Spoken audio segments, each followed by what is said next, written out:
Potato chips చాలా ఈజీగా సింపుల్గా ఇంట్లోనే చేసుకోవచ్చు.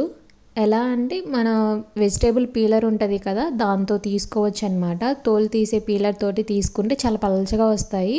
టేస్ట్ కూడా బాగుంటుంది. బయట కొన్నంత కాదు, కానీ మనం ఇంట్లో కొంచెం హెల్తీగా చేసుకొని పిల్లలకైతే పెట్టొచ్చు. ఇప్పుడైతే మొత్తం పీల్ తీసుకున్న తర్వాత మంచిగా వాష్ చేసుకొని నేను వడబుట్టలో వేసాను అనమాట. వాటర్ అంతా మొత్తం కిందికి వచ్చేలాగా. తర్వాత ఇప్పుడైతే ఒక క్లాత్ తీసుకొని ఆ క్లాత్ మీద వేసి మొత్తం తడిపోయేంత వరకు తుడిచి అలానే కొంచెం ఆరబెట్టాను కూడా. ఆరబెట్టిన తర్వాత ఈలోపు కొంచెం ఆయిల్ డీప్ ఫ్రై అవుతుంది. అలానే మనం ఉప్పు కారం అవి వేసుకోవచ్చు కదా, వాటిని కూడా నేను కలుపుకున్నాను. ఉప్పు కారం అలానే కొంచెం ధనియా పౌడర్ వేసేసి పక్కన పెట్టుకున్నాను. ఇప్పుడైతే ఆయిల్ పెట్టేసి డీప్ ఫ్రై చేస్తున్నాను. ఇవన్నీ డీప్ ఫ్రై అయిన తర్వాత మనం ఉప్పు కారం ధనియా పౌడరు అవన్నీ పెట్టుకున్నాం కదా, వాటిని కూడా వేసి మంచిగా మిక్స్ చేసుకుంటే టేస్ట్ అయితే చాలా బాగుంది. నచ్చితే ట్రై చేయండి. అలానే నా ఛానల్ని సబ్స్క్రైబ్ చేసుకోండి. Thanks for watching.